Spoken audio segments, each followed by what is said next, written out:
The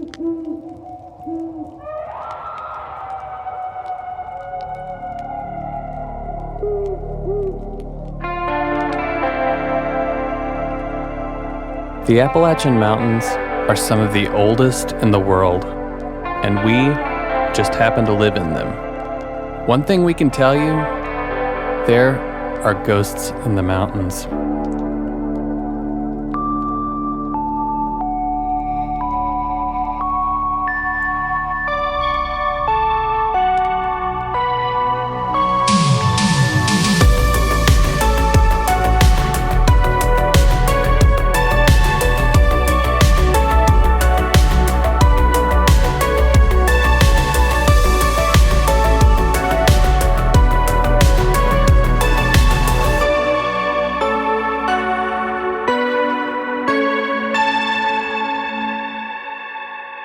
Good evening, and welcome to another episode of Ghosts in the Mountains.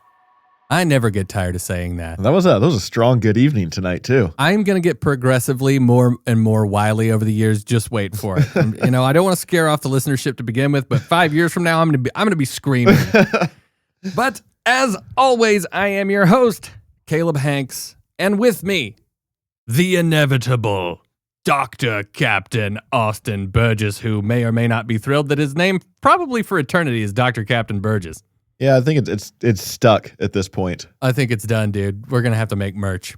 I'm going to go that far, but I would wear a Dr. Captain Burgess shirt. I don't know if I would rock one. I want it to be your face with a big smile and then the text on there.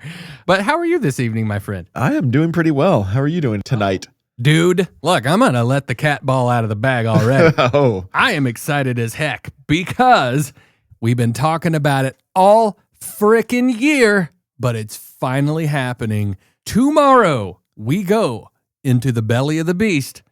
Austin and I are going to do our first paranormal investigation with equipment. Now, we've, walked around a cemetery at night looking for Fred Seeley and his family, and that was an interesting experience. But this time, baby, we're packing. I've got baby's first ghost hunting kit ready to roll, and it's going to be an interesting time. Yeah, I'm pretty excited for it. I think long time coming, obviously. We've talked about this since probably the Chimney Rock episode, I believe, and then really kind of built up the reason for going on the Lake Lure episode, finding that, there's some significant activity going on down there. And we just happen to get the rooms that a lot of that activity happens in. So yes, looking forward to tomorrow night. If you have not listened to our Lake Lure episode, we found out that place is a veritable hotbed of paranormal activity. And that is basically why we were like, it's an inn, it's right down the road, it's far enough away to justify staying the night. We got to do it. So we finally, found some time on the calendar to make it happen. I mean, dude, this year has been absolutely batshit crazy. You got married. I've been, I'm calling it Paranormal November because I've literally done something, or I'm going to be doing something paranormal related every single weekend in November. But man, yeah, what a time. That's awesome. That all said, we're not going to just blab on about our paranormal investigation because we're going to save that for the follow-up episode, providing enough happens for us to be able to do one. But tonight, we're taking a little trip up north. We hang out in the mountains all the time. I know in spooky season, we branched out and did some stuff. Heck, we went overseas. We went to Germany for an episode, but we're going to travel in our minds and in our internet sleuthing to a place that is well known in what I like to refer to as the hotbed of American paranormal activity, which is good old New England, but specifically New York. Not New York City, but New York. Yeah, still the state. Yeah, exactly. Now, dude, when we were trying to figure out something that was Thanksgiving related. Right, because this comes out the day before Thanksgiving. Yeah, and everybody buckle up for your family that you do love. And for the family you don't love, well, good luck. But, we were doing a little bit of searching around on the internet, and we weren't finding a ton, but we did come across a pretty interesting story that, well, just happened to take place, supposedly, reportedly, on Thanksgiving Day. And we're like, hey, look, it's a ghost. It's Thanksgiving. Let's do this thing, because I'd never heard of this before, ever. And I think the interesting thing is it's supposedly kind of a reoccurring thing right around Thanksgiving every year is when this entity appears. Well, there you go. You got to love those, recurring instances like that. So if there's anybody that happens to live nearby that happens to be listening to this and somehow doesn't know about this, well, please go by, see if you see anything on Thanksgiving. Yeah, right. If you're not loaded up on tryptophan afterwards and you feel like taking a drive, But, Austin, this is a very interesting story. I don't want to say that it's like getting into trope territory. I think it's almost like trope adjacent territory. Yeah, there's some common themes for sure, some parallels, if you will. Yeah. With train tracks. Hey. I get it. Yeah. I don't even have a name for this one so far, but the ghost of Thanksgiving. Oh, that's a good one. Because the ghost of Christmas past is just played out. Maybe so. Maybe we'll have to get into the Thanksgiving ghost of Marsh Bridge is what I think I came across, but the ghost of Thanksgiving has a better ring to it. Yeah. Marsh Bridge is a kind of spooky sounding thing, though. It is. But either way, whatever we decide to title it, Thanksgiving has to be in there. Yeah. We need that SEO right there. The ghost of New York Thanksgiving. Anyway, the ghost of the Macy's Day Parade. Ooh. No, that was just Barney when he got hung on the, was it Barney or Pikachu that got hung on the street light and exploded and traumatized all those children? Do you ever see that? Oh, how long ago was this? I think it was in the 90s. Oh. Or early 2000s. Yeah, I don't think I did see that. We'll watch it after the podcast. There we go. All right, dude. Take us down this long stretch of railroad leading into a very, very interesting haunting occurrence. So, yeah, this one takes place on Thanksgiving Day in 1902 in a little town of Geneva, New York, I believe is how that's pronounced. It's taken place as a southbound train was nearing the town, and it was approaching what was known as the Marsh Bridge in a little area over the Marsh Creek. And as it approached, the engineer and the firemen on board started hearing just this piercing scream. And when they looked up, they saw a pure white figure standing to the east of the bridge. And apparently it was frantically waving its arms. That's kind of a big highlight there. Yeah. The engineer was, understandably pretty alarmed and freaked out. So he brought the train to a complete stop. But just as he did, he heard another scream ring out, and the phantom figure that he was looking at that had just been waving his arms before his eyes completely vanished right as he's looking at it. This really reminds me of the one that took place over there at Fontana, Lake Yeah, Fontana. I have that. That's a little fresh for me because I was just there, finally at the road to nowhere. So you had a little refresher on that episode recently. I did. But yeah, recently. As soon as I was reading this, I was like, man, there's those parallels, if you will, that I was alluding to, that, a lot of commonalities between this story and that one that happened. What was the name of the town? Judson. Judson, that's it. Yeah, don't let me derail you. Good one. I'm sorry. I'm so sorry. All right, continue, please. Yeah, so anyways, this phantom figure basically just vanishes before their eyes. And the two men, they climb out and they're searching the tracks and the surrounding area for any sign or figuring out what was making these screams, but nothing was there. The tracks were completely clear, and there was just no trace of anyone around. So as they started to go across the bridge, they heard the scream just one final time. And before that, after that, the night just completely fell silent. And as they're pulling the train into the station, the men were pretty shaken up on what they experienced, and they started to describe the sighting, the experience to their fellow railroad workers. And then the workers told them about a deadly accident that had occurred on that same bridge just a few years earlier. And they told them of a train that had plunged off the bridge, killing the engineer and firemen. According to the story, the quicksand had swallowed the fireman's body, and no one was able to ever recover that body.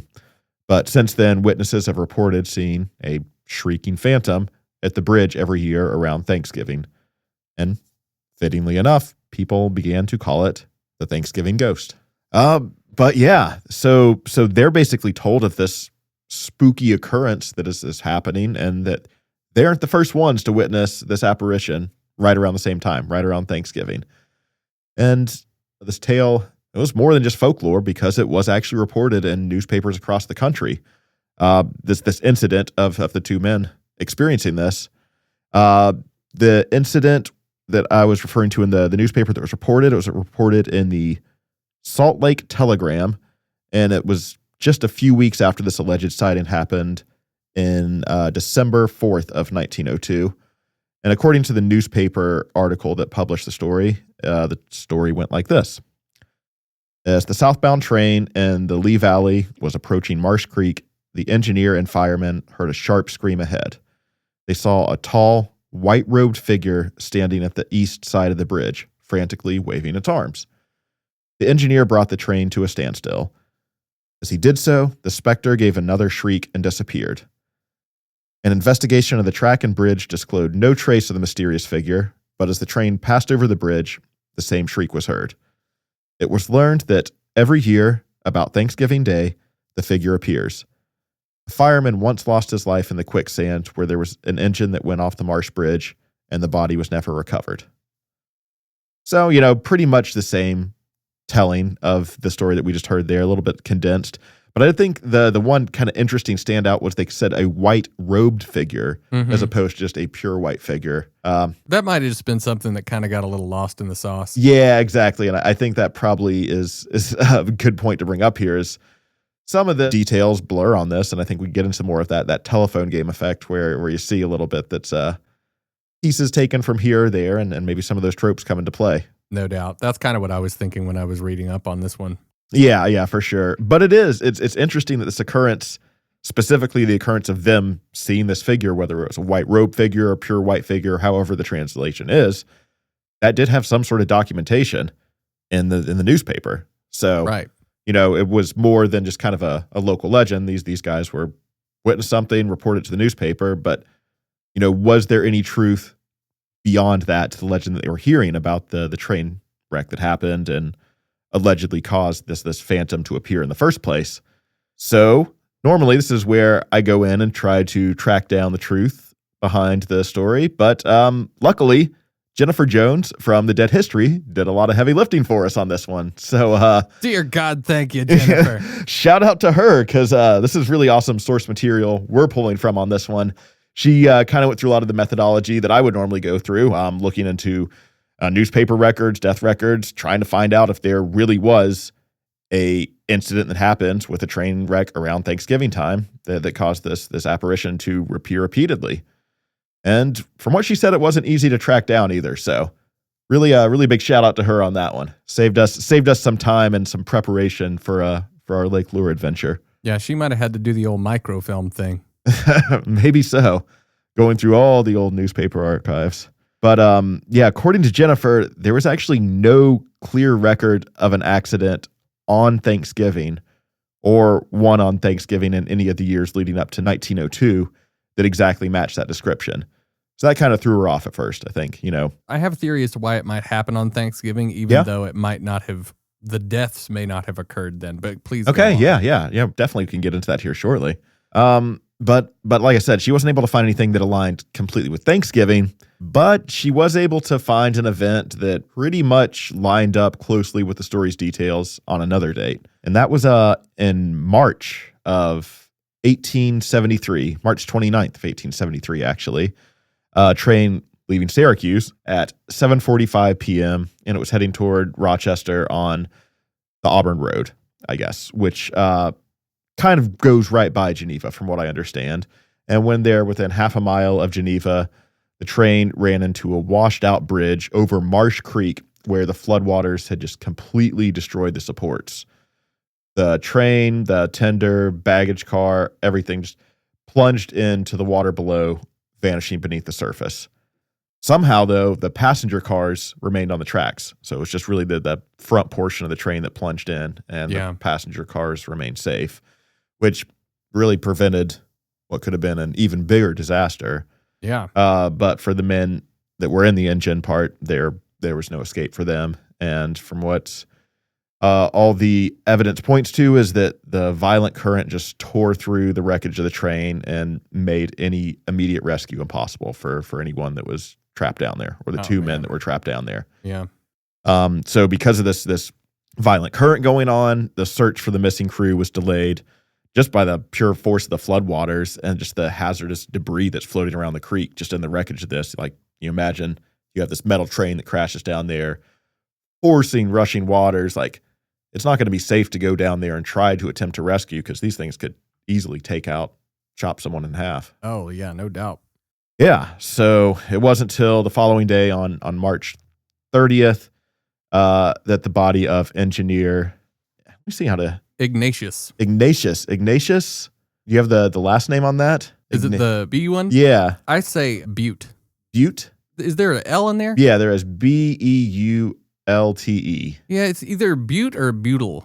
Butte sounds better. Beetlejuice. Beetlejuice. Ignatius Butyl. Yeah, well, I asked ChatGPT about how it would pronounce it earlier, and it essentially said like Butte with a silent T at the end. So Butte. Yeah, I think Ignatius Butte sounds better than... Yeah, I think that's like that's a cool name. Yeah, for sure.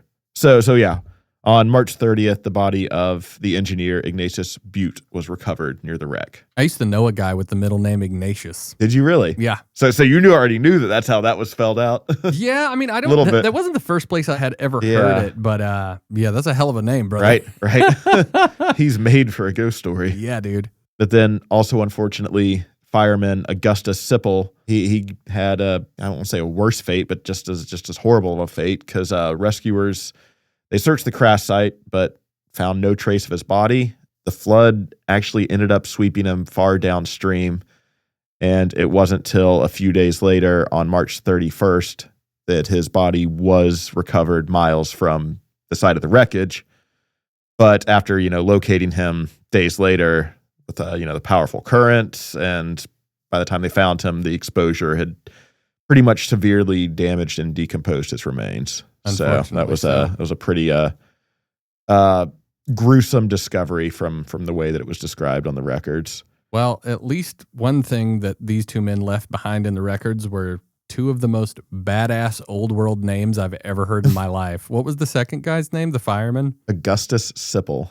Dude, both these guys just sounded like they would beat the shit out of you. Sometimes you get into these ones and it's just like, God, A, it's so well written, and B, it's like, these names are just too badass. But no, there's documented records of this actually happening. So it's not like the names were invented. I think the thing we're finding out is just people just had badass names back in the day. Right, exactly. But one thing we have seen countless times on the show here that kind of is recurring on this one is that these tragic or violent deaths tend to fuel these local ghost or folklore, folk tale stories that kind of originate from that. And seemingly, subsequently, get just completely diced as far as, what really happened. Yeah. Going down the long game of telephone. I mean, the phenomenon of the game of telephone is like our worst enemy in this line of work. It is, but I think just recognizing that, fairly early on just gives us that kind of outlook and, almost new lens to prepare for when you're looking at stuff and looking out for, little subtle changes and kind of knowing what to attribute that to. Yeah, I think I have to take that statement back, because actually it is the puzzle of unfolding the game of telephone that actually makes the podcast interesting. So yeah, fair enough. Now I like telephone. I don't know how much you do, because you're the one that has to unravel the damn thing. But no, this one is cool because, like as I was saying, like it sounds like, man, this story is pretty cut out for a movie script. These names are just badass names, but there is documented newspaper death record evidence of all this, and some of the headlines around the tragic event were, also pretty dramatic. Railroad disaster near Geneva. The engine completely submerged. Engineer found dead in the cab. Fireman drowned. Passenger cars on the brink of destruction. Like it's perfect headlines for just summing up everything while still kind of showing that this is Kind of something right out of a movie script or something. Yeah, no doubt. And just to make sure I understand this, there was erosion in the bridge and around the bridge, and the bridge gave way. Basically, yeah. So there was a flood event that had happened prior to them crossing this bridge. Yeah. That had pretty much washed away a good bit of the support or eroded a lot of the support. So they hadn't tested this bridge out, and it basically couldn't withhold the weight of the train going over. When the train started to go over, the eroded supports just gave way, and the bridge collapsed with the front of the locomotive. Kind of interesting that we're doing this episode the same week as that giant collapse of that bridge in China. Did you see that? Yeah, I was thinking a lot of that's weird. Interesting kind of synchronicities on that one for sure. Yeah. Yeah, but the documentation of this one is pretty significant for an event like this. Like there's records, I guess Butte's death left a pretty profound impact on his local community. His funeral was held at St. Joseph's Church, and then there was reports that it drew a really large crowd that included members of the Brotherhood of Locomotive Engineers, which is kind of like a trade group, I guess, Sure. along that. So it just shows that, he was really well respected within the industry on that.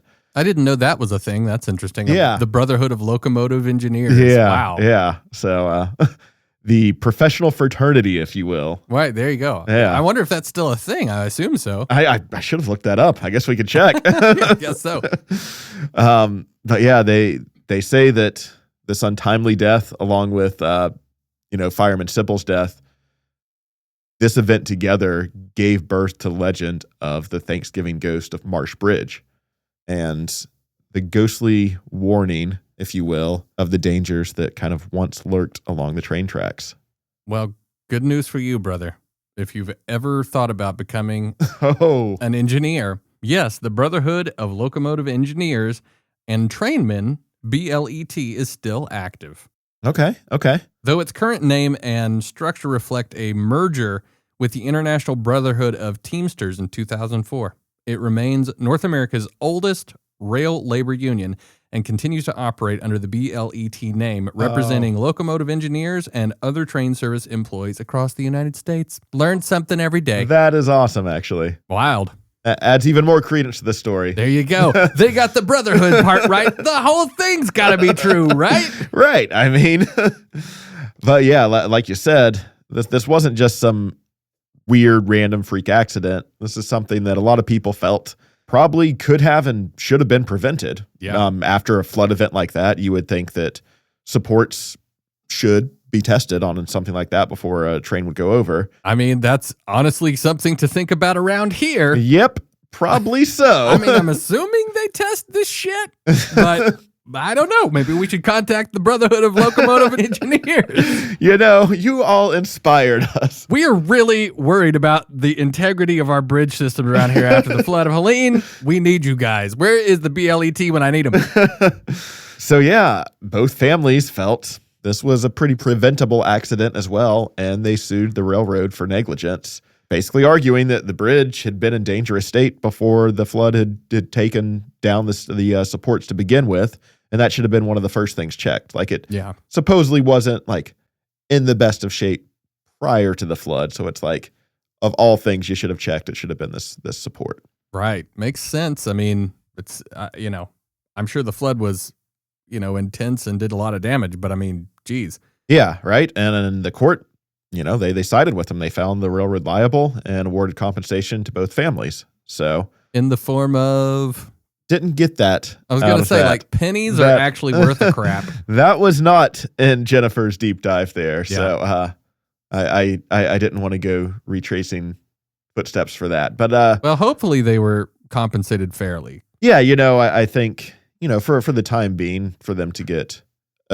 some sort of court compensation, court awarded compensation, that'd be at least a little bit of a victory to at least go through the effort and make it worth your time. I mean, hell, if you're going to lose one of the breadwinners in your family, it's like a little something will help. Yeah, right. Not like some of the the road to nowhere compensation that we talked about there. Yeah. Where'd that go? Right.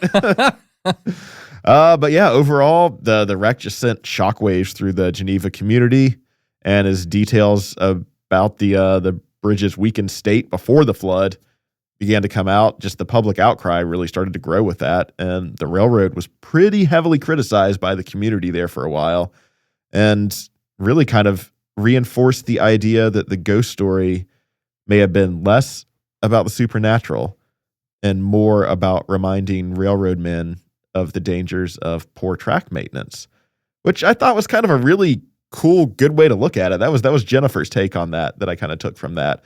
And that's, going back to what we talked about on what ghosts are, so many times we hear these ghost stories or folklore being used as cautionary tales for children, typically. But this is almost like saying that the Thanksgiving ghost is a cautionary tale for railroad workers or engineers. Yeah, it's a boogeyman for railroad workers. Yeah. I mean, that's pretty interesting. I had kind of speculated a little bit about, okay, so like this ghost is supposed to show up every Thanksgiving. That to me sounded a little bit like one of the elements of telephone.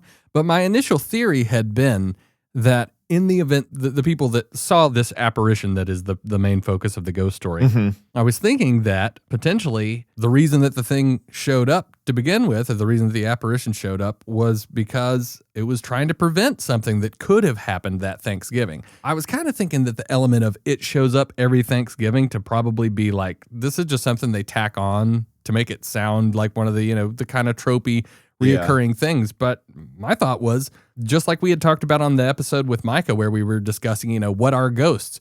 We specifically mentioned there are multiple instances and stories that I've heard over the years where ghosts are essentially acting as a form of premonition to warn people about potential danger. Yeah. That's exactly what that sounded like to me. Yeah, I could agree with that for sure. I do think that there were a few other occurrences. I think at least Jennifer alluded to in her research that for years to come, I don't know how currently, but there were still people working on the railroad that have reported seeing this entity right around Thanksgiving. Maybe not exactly on Thanksgiving Day, but about Thanksgiving time is what it was alluded to in her write-up. Interesting, man. Yeah, definitely. It's I don't know. It is interesting to think of like the parallels with all the other kind of railroad hauntings we've heard of, specifically, going back to the Fontana one, or even like the Andrews Geyser episode that we just talked about a few weeks ago. I know it's a little bit different circumstance, but aren't the Marfa lights in Marfa, Texas supposed to take place on a railroad? Oh, I think you could view them alongside the railroad from what I understood. Yeah, interesting. But yeah, there are no reports linking the March 1873 incident directly to Thanksgiving. So that is the interesting part on that. I got another bullshit theory. Yeah, let's hear it. Thanksgiving Day is a day where a lot of people look at it as a day of rest and relaxation, but I'm assuming trains obviously are still running on Thanksgiving Day. Yeah, for sure. I mean, biggest travel holiday of the year, probably. Maybe the apparition is trying to tell the engineers running it, look, I know it's a holiday. There's a lot going on, but there's also a lot of turkey in your belly, and that stuff makes you sleepy. Stay alert, fam. I'm a wacky, waving, inflatable arm flailing tube man. Yeah, exactly. I'm going to wake yo ass up. Right? If you've never seen a banshee-adjacent creature while operating a train, you better wake up. Well, heck, I mean, dude, this is another strange synchronistic parallel. First, we got the bridge collapse in China. Did you see the footage recently of the train operator? And I think it was San Francisco that fell asleep at the... Yeah, I did see that. Well, maybe this apparition was trying to prevent that very thing. Man, that's a very valid point. You talk about like the harbinger of doom apparitions, but like maybe there are ones that can prevent things from happening. Exactly. As silly as it is that I'm tying this together with Thanksgiving, tryptophan, the main... You're right. I mean, it's the Thanksgiving ghost. You have to draw some ties here. Well, that's the thing. There's no other reason that we know of. And I'm not saying this is the reason, but I'm saying there's no other reason that we're finding out that this thing would be reoccurring, showing up on Thanksgiving. So it's like, maybe they're saying, hey, sleepy ass, wake up, you got a train to run. Right, maybe so. That's the best I got. Yeah. I think Jennifer drew some conclusions in hers, or maybe not definitive conclusions, but some hypothesizes on a few things. I think she said that since the disaster happened in late March, which is kind of a transitional season going, spring or starting to go from into the spring season, that, over time, the game of telephone and storytellers may have shifted it to another kind of transitional familiar marker being Thanksgiving. Right. And, like we've talked about, like there's when things are passed down orally, like once it gets said in some way, there's no real documented record to go back and really see where that came from. But, I thought that's kind of an interesting way to look at it. And then one of the other ones she says is another theory suggests that railroad workers kept the story alive as a cautionary tale during long, grueling holiday shifts. There you go. So right on the nose with what you're saying. The tryptophan, the anti-tryptophan agent, if you will. There you go. I mean, yeah, it's interesting. It's like Smokey the Bear for tryptophan. But whether the apparition actually showed up or not, I have no problem with the campaign in general. Yeah. It makes a lot of sense. Yeah, I mean, but I do like the kind of thing that you were getting at and what kind of Jennifer was alluding to in hers too, that Thanksgiving marked a time of just heavy travel when workers needed to stay, especially vigilant on the tracks, and linking the ghost to Thanksgiving sort of reinforced the idea that this was a dangerous season for train crews. And, that connection just kind of added to the legend, giving it that official Thanksgiving name. Yeah. Gives it something to where it's when you call something the Thanksgiving ghost, it's going to be talked about every Thanksgiving. Yeah, no doubt. And the other side of it too is, and we just experienced this. I mean, dude, it was November 10th and we got our first snow of the year. Yeah. We weren't expecting snow, Right. but we got it. And I'm excited about it. I love snow.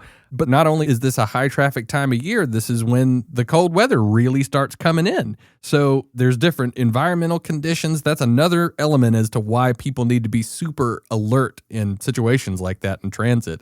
Yeah, for sure. And Jennifer actually brings up one other reason why she feels that these spirits might linger. And that she says, even in death, that Butte's journey he couldn't catch a break. I guess at his funeral, the burial was delayed due to a rule limiting the number of carriages allowed in the cemetery, and the sexton refused to bring any help in, and mourners had to lower the coffin and fill the grave without his assistance. So I guess this was just kind of a sign of disrespect, and she said that this type of disrespect in death is exactly the kind of thing that keeps spirits from resting. Interesting. So, yeah, just sort of that the disrespect to the body type thing. I can't rest until my body's been honored properly, or something like that is kind of what she's alluding to, which, that goes back to even like Iliad with, I guess it's Achilles who kills Patroclus, I believe. And he is haunted by his ghost until he goes back and it returns his body to be honored properly, or something like that. Cause he ties the dude's body to the back of his carriage and just campaigns it throughout the town after the battle. Dude, we're hitting every cool name known to man. Patroclus? I think that's it. I could be wrong. I'm not naming my child Patroclus, but it's an interesting one. I might be misremembering, but I'm pretty sure it's something like that out of the Iliad. I haven't revisited that one in a minute. Hi, I'm Patroclus. I live in Metropolis. But yeah, I think that's an interesting way to look at it, the kind of disrespect and death. But, I've been trying to just keep my mind open to a lot of different possibilities. Because, we've had a lot of these talks, but we haven't really sat down and had a full deep dive discussion like that, where we really do start to explore what are ghosts outside of the popular, life after death theory. And, one thing I kept kind of jumping back to with this one is this taking place on both a railroad and a bridge. And getting a little speculative here. So just before I jump into this, I want to give that precursor. But both of these are considered liminal spaces because they're transitional and they kind of evoke feelings of being in between places and times, position of travel. So, we talked about kind of the deep discussion a few weeks back on theories kind of being in this, maybe this in-between space is where some of this paranormal ghostly activity comes from. And, the concept of a ghost occupying some sort of liminal or space between is pretty common school of thought. So I just thought it was kind of worth noting the significance of the location, also strongly representing the liminal in the same way that maybe ghosts do. Yeah, that's kind of interesting. I wanted to note on our What Are Ghosts episode, we had a comment on Instagram from Dark Academia who said, I think they are echoes of another time. It kind of brought that to my attention on that episode. The ghosts basically being the echoes of the past, because we talked a lot about the interactive apparitions, because that was kind of just like a point of interest for me in general for that. But I think one that we maybe didn't talk about quite as much were the ideas of like, you're literally watching like a time slip. Imprint. A window in time. Yeah, exactly. Yeah. Dark Academia brings up a good point there, because many a time people talk about they see this ghost and the ghost just doesn't even acknowledge them. Yeah. It's like they're not even there, which in some ways that might be the way to do it, because that seems to be the way less creepy version. Right, for sure. Than one that knows who you are and knows your social security number. But yeah, I mean, you talk about other places having this liminal aspect to them, like you go back to the Helen's Bridge episode and why there's so many damn haunted bridges out there. It's like maybe they just represent some sort of space between. Limbo, if you will. So yeah, I mean, it's interesting. And then as for why this gets associated with, the holiday of Thanksgiving is still kind of a bit of a head scratcher to me on that. And, I think I probably really like the concept that you and Jennifer were hinting on about the cautionary tale for, maybe this is something that comes around to prevent disasters instead of warn of them. I mean, it makes a lot of sense because, like I said, as we saw in the news recently, this does happen from time to time. Yeah. And like maybe that is it's a whole discussion. I mean, why is this person falling asleep at the controls there? And I mean, look, life is hard, work is hard, and not everybody's always on their game, but obviously, when you're in that sort of position in transit, you have a ton of responsibility on your shoulders. And for all we know, this apparition was like, look, I'm a victim of something related to this. Yeah. I'm going to show up every Thanksgiving and scare the shit out of people. They're going to remember that. They're going to remember me. And hopefully it doesn't have a reverse effect where they're so scared they can't sleep and then they're like, and then they're not able to run the train. Right. Well, what is interesting, if this really does occur right around every Thanksgiving time, it makes it an easy one to test and kind of see if you can see something for yourself. Yeah. So I almost guarantee you I'm probably never going to be up that way for Thanksgiving. Yeah, probably same here. So but if any listeners happen to be up there, like I said, you're not too zonked out on tryptophan to take a little drive around the area, please write in and let us know. It's ghostsinthemountains@gmail.com, and also you can find us at ghostinthemountains on Instagram, and please shoot us a message either way. We'd be very interested to know if you happen to go up there. Take a stroll by Marsh Creek this Thanksgiving season. Yeah. Right around the week this is coming out. Yep. But yeah, I was actually looking for other sort of ghostly tales around Geneva just to see if anything, tied into this or if there was other lore around the town. Because from what I gather, it's not, a huge area, just kind of a smaller township, or I guess it's a small town out in the outskirts of New York. But I did find something that was known as the Belhurst Castle that supposedly has its own haunting tale that sounds familiar. Well, there's some there's some commonality and tropes, whatever you want to call it, in this one, and you'll easily see what they are as we go into this. But Belhurst Castle was located at Seneca Lake in Geneva, New York, which I believe is pretty close to the Marsh Creek that goes into that area. So not that far down the road from the topic of this episode. But this was actually built on property that used to be a Seneca Indian village and later became home of the Ontario Glass Company in the early 18th century. But once the glass company closed down, the property was divided, it was resold multiple times, and the land was eventually purchased by Carey Heron in 1885, and they started the process of building what was known as the Belhurst Castle. A team of more than 50 men took 4 years to complete building the castle, and during that time, one of the men working on the construction of the castle actually fell from the tower and died on impact. And another man who worked on the roof was alleged to have gone insane while working on this project and completely lost his mind. Oh boy. Doesn't give full details on that, but kind of interesting.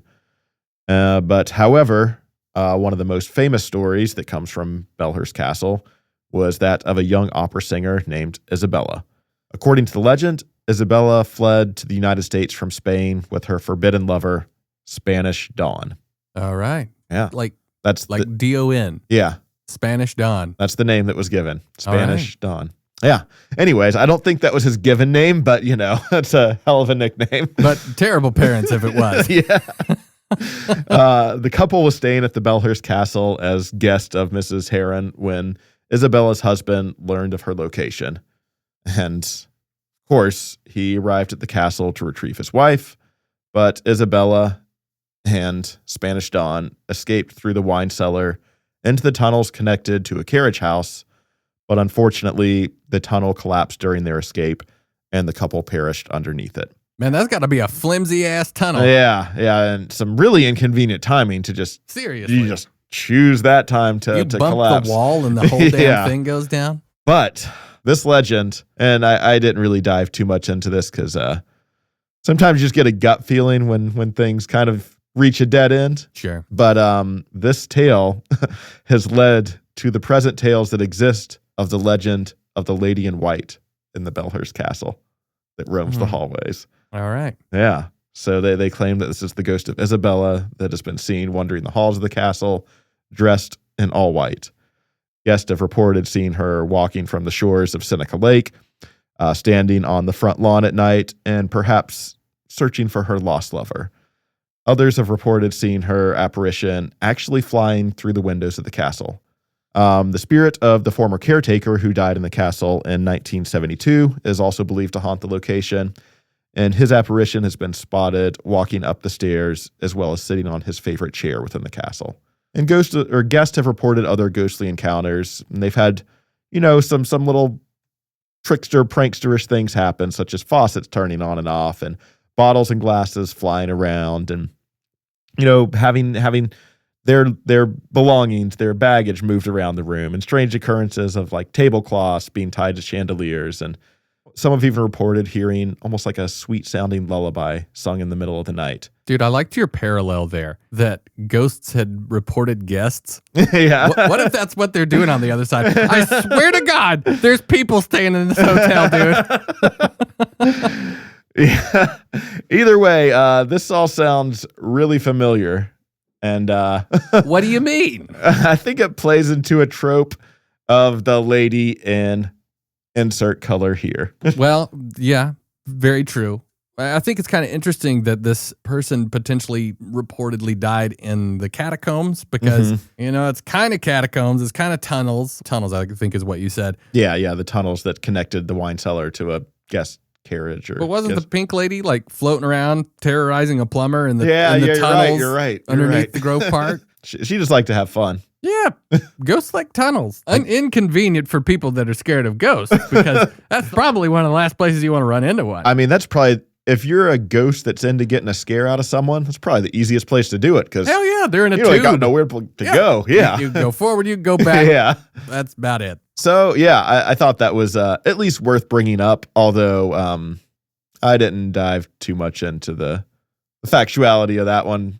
Yeah. Just because when you have a name like Spanish Dawn, I think that's as far as you need to go. Well, don't let Spanish Dawn ruin it for you because, there might still be a story there. I don't know. I think it'd be interesting to look into the history of this stuff because anytime that there's reports, even if they seem a bit tropious, I think that's a Pokemon. You're right. I would be interested to see what the history of the place actually was, like the documented stuff because, I don't know. A lot of that does fall in trope territory, but I'm like, ooh, flying through the windows? That sounds kind of nice. I hadn't heard the pink lady doing that one. True. And, I think this kind of ties back to like maybe the reported occurrences of the spirits, apparitions, entities, whatever you want to call them, are more important than the history that you're trying to actually tie this back to. Because for all we know, the history of a tragic passing might be completely unrelated to the entity that's occurring. That is very true. And you know what, dude? That kind of makes me think just a little tiny bit about another place I know that we're going to be at tomorrow night. Because, and we talked about this on our episode about the Lake Lure Inn. And this is something I wanted to not say until the end of the episode. Okay. Because I think people are going to be excited to hear this. The one story that was the most interesting to me when we looked at the entire Lake Lure Inn situation, there are multiple hauntings that have taken place at this place that people have reported. But the big one was that there was a man who had supposedly killed his wife Yep. in the honeymoon suite there at the hotel. A jealous lover. A jealous lover. However, when we were doing our deep dive into that episode, well, it was a little tough to find any information about that specific instance. Yep. But it was reported that it was rooms 217 and 218, correct? Correct. That took place in. Well, guys, guess where me and Austin are staying tomorrow night? Yep.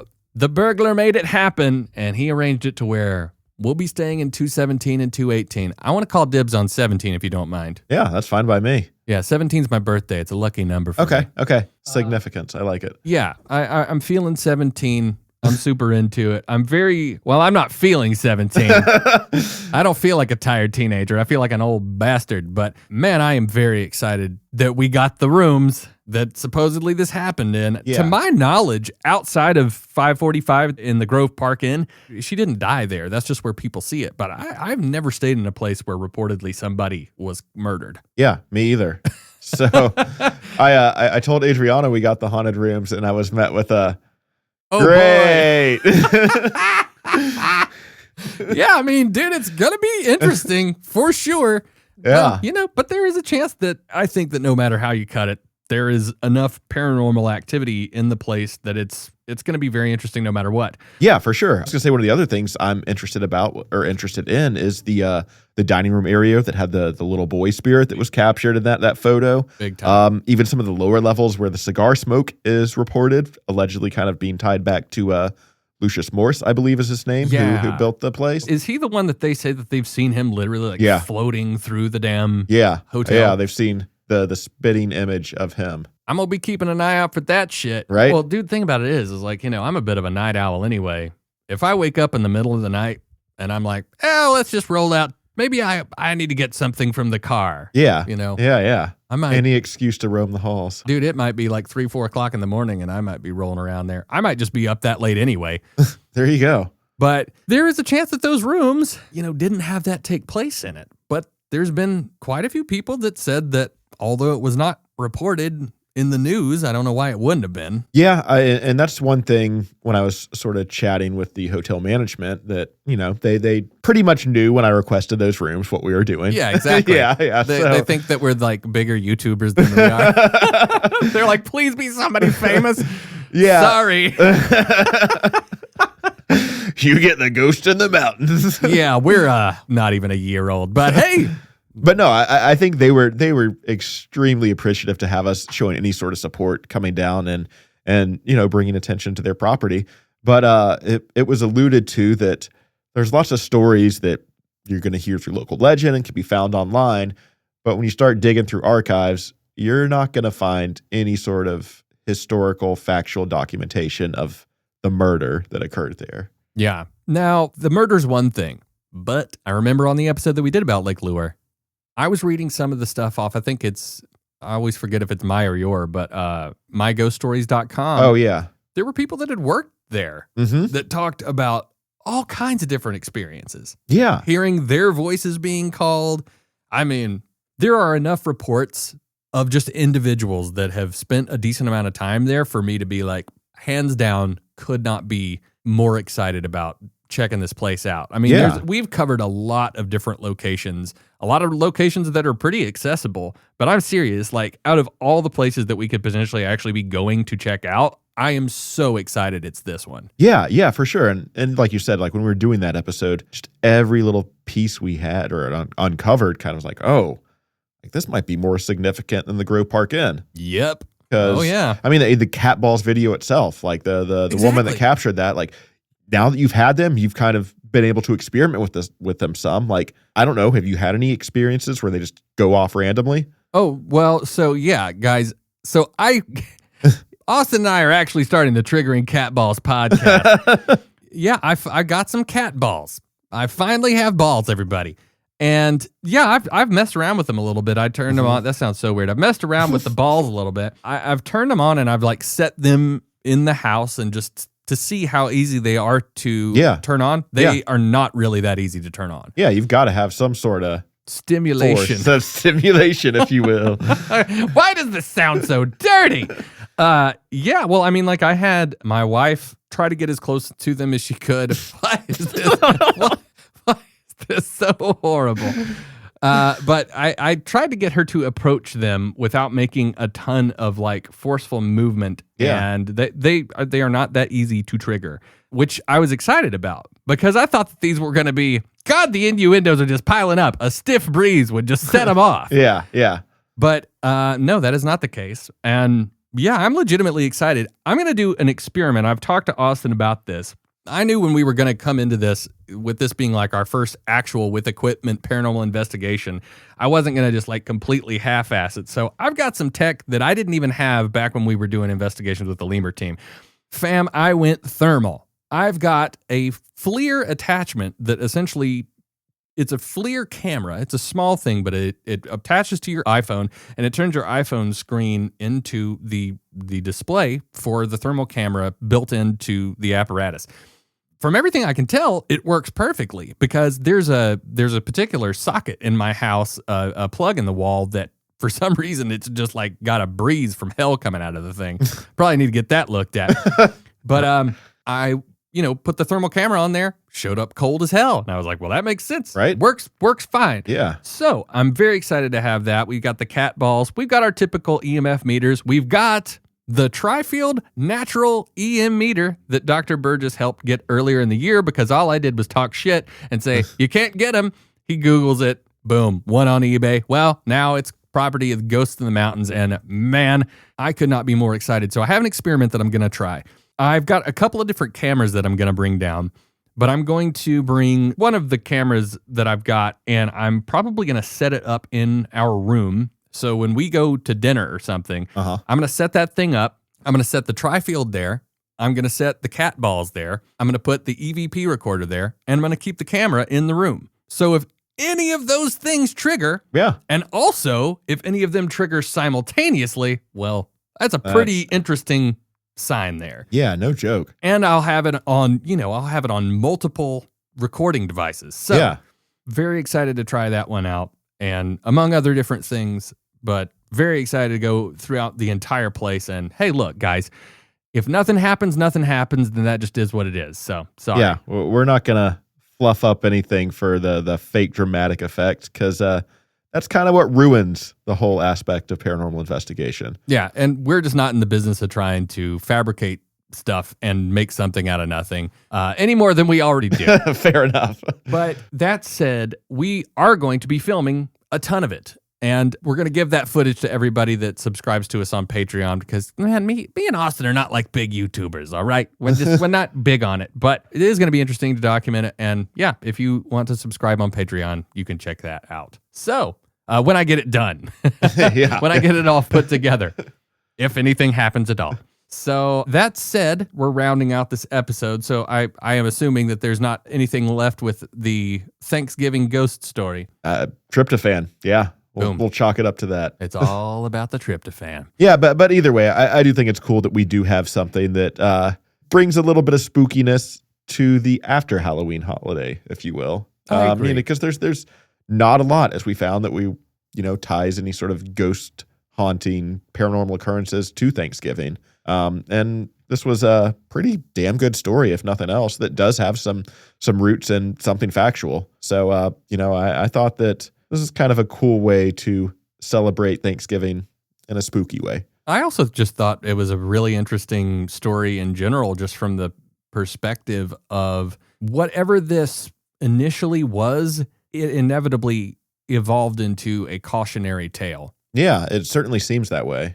And dude, cautionary stuff can get a little bit cliche, but it's a very specific one for people that are driving the damn train. Yeah, and I mean, I think you could take this literally, or you could apply it across the board to people, doing long treks cross country on holiday travel, Thanksgiving travel, pilots, flying multiple red eyes, getting across what is the busy season for passenger travel on that aspect. And I think that it's just a good cautionary thing to keep in mind, regardless. Absolutely, my man. Well, I'm going to be doing a little bit of traveling myself after our crazy trip to Lake Lure. I'm going to be at CryptidCon. So I guess this will probably be coming out after the fact, but hey, whatever. If you saw me there, you saw me. But yeah, the bro and I are going to be rolling up there to CryptidCon. It's going to be an interesting time. I've never been to CryptidCon in Kentucky, but very excited to check it out. I also wanted to mention, big shout out to Seth Breedlove and crew of Small Town Monsters. I got the incredible honor and wonderful opportunity to go up there with my brother and Smokey Wydell and Jeff of the Sasquatch Tracks podcast. And we did a little filming with Seth Breedlove and his wonderful, very sweet crew. I found out that one of the people filming with him had actually been following us for a good long while on Instagram. Oh, that's cool. I was like, why do you look so familiar?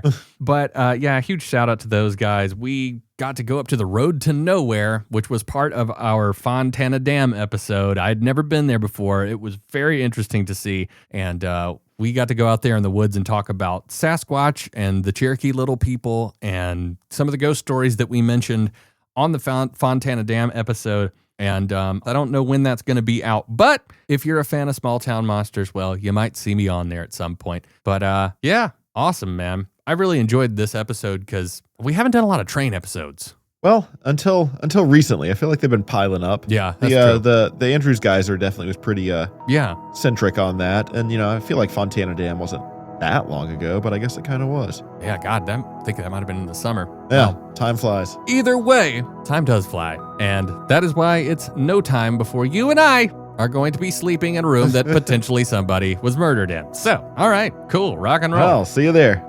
We'll see you there. But all that said, everybody, as always, Dr. Captain Austin Burgess and myself, Caleb Hanks, would like to thank each and every one of you for listening to the show. We always have a blast doing this. We've had a lot of people sign up recently on the Patreon. Thank you all so much for the support there. That is incredible. We hope that you enjoyed the song that we put together for you guys for Halloween. I don't know exactly when, but we've definitely got some other stuff coming down the pipeline that are kind of in the same vein, because we want to branch out in the ways that we entertain you. But yeah, we really cannot thank you enough. We also want to thank the people that subsequently, after the Helene 1-year anniversary episode, they kept buying the t-shirts, and every single bit of that is going to be going on to help the people that are still in the ongoing process of cleaning up after that horrible disaster. That being said, Austin and I are going to put on our proton packs, get down there to Lake Lure, see if there's anything that we can experience, measure, document, and hopefully bring back to you guys. We're going to see how it goes. And we'll let you know. Yeah, I'm excited. Even if nothing happens, I'm excited. It's going to be a good time. All right, everybody. Well, thank you for sticking in here, even after spooky season, with us at Ghosts in the Mountains. We will catch you next time, and stay spooky, everybody.